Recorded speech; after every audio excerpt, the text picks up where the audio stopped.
প্রধানমন্ত্রী শেখ হাসিনা 2041 সালের মধ্যে বাংলাদেশের একটি উন্নত স্মার্ট দেশে পরিণত হওয়ার যাত্রায় যুক্তরাষ্ট্রের ব্যবসায়ীদের সহায়তা কামনা করেছেন।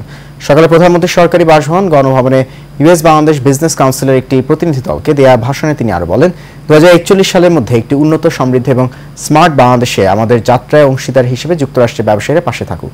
বৈশ্বিক প্রতিযোগিতা বাড়াতে এবং বাংলাদেশের রপ্তানি ভিত্তি সম্প্রসারণে যুক্তরাষ্ট্রের ব্যবসায়ীদের সমর্থন প্রয়োজন বলেও উল্লেখ করেন সরকার প্রধান। প্রধানমন্ত্রী বলেন, 2026 সালে বাংলাদেশ স্বল্পোন্নত থেকে উন্নয়নশীল দেশে পরিণত হবে। প্রধানমন্ত্রী বলেন, এই সরকার জাতির পিতা বঙ্গবন্ধু শেখ মুজিবুর রহমানের স্বপ্ন বাস্তবায়নে বদ্ধপরিকর, কারণ সরকার প্রচেষ্টা গত 15 বছরে বাংলাদেশের উল্লেখযোগ্য আর্থসামাজিক প্রবৃদ্ধির দিকে পরিচালিত করেছে। Would become our long-term partner in achieving our development goals through trade, investment and technology transfer, and by creating a smooth and predictable supply chain for mutual benefit.